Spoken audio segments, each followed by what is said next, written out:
पिरियड्समध्ये अतिप्रमाणात पेन होणं म्हणजे अतिप्रमाणात पोटात दुखणं हे नॉर्मल नाहीये.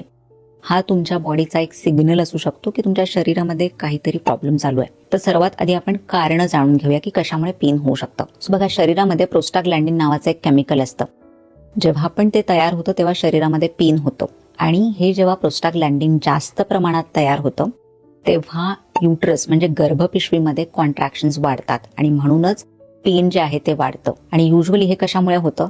पहिलं तर तुम्हाला मॅग्नेशियमची कमतरता असेल तर, कारण मॅग्नेशियम हे आपल्या मसलसाठी गरजेचं असतं. दुसरं कारण आहे इस्ट्रोजन इम्बॅलन्स. तुम्हाला जर कुठल्याही प्रकारचा हॉर्मोन्समध्ये इम्बॅलन्स झाला असेल तरी सुद्धा पिरियड्समध्ये पेन वाढू शकतं.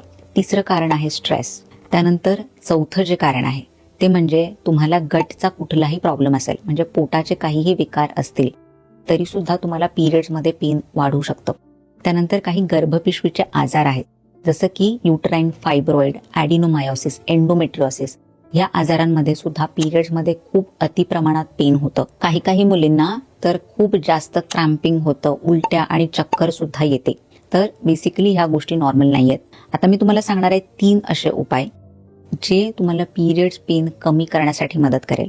सो खूप जणी पिरियड्स पेनमध्ये लगेच पेन किलर घेतात, पण त्याऐवजी ह्या घरगुती काही गोष्टी तुम्ही फॉलो केल्या तर पेन किलर घेण्याची तेवढी गरज नाही लागणार. सो पहिलं जे आहे ते म्हणजे जिरं आणि ओव्याचं पाणी. तुम्हाला अर्धा चमचा जिरं घ्यायचं आणि अर्धा चमचा ओवा घ्यायचा आहे. हे चांगलं उकळून मग ते पाणी तुम्हाला प्यायचंय. सो हे पाणी घेतल्यामुळे गर्भपिशवीमध्ये होणारे जे क्रॅम्प्स किंवा कॉन्ट्रॅक्शन्स असतात ते कमी होतात. त्यासोबतच ब्लोटिंग जी आहे ती कमी होते आणि पेन कमी होण्यासाठी मदत होते. त्यानंतर दुसरी गोष्ट जी तुम्हाला करायची ते म्हणजे गरम पाण्याने पोटावर शेकायचंय. सो तुमच्याकडे गरम पाण्याची जर पिशवी असेल तर ती तुम्ही पोटावर ठेवा. सो हे हीटमुळे काय होतं, सर्क्युलेशन जे आहे ते व्यवस्थित होतं आणि पोटाभोवती सर्क्युलेशन वाढल्यामुळे मसल्स आहेत ते रिलॅक्स होतात आणि पेन लगेच कमी होण्यासाठी मदत होते. तिसरं जे आहे ते म्हणजे कॅस्टर ऑइल म्हणजेच एरंडेल तेलाने मसाज करणं. सो एरंडेल तेल हे हलकं गरम करून पोटावर क्लॉकवाईज मसाज करायचं आहे.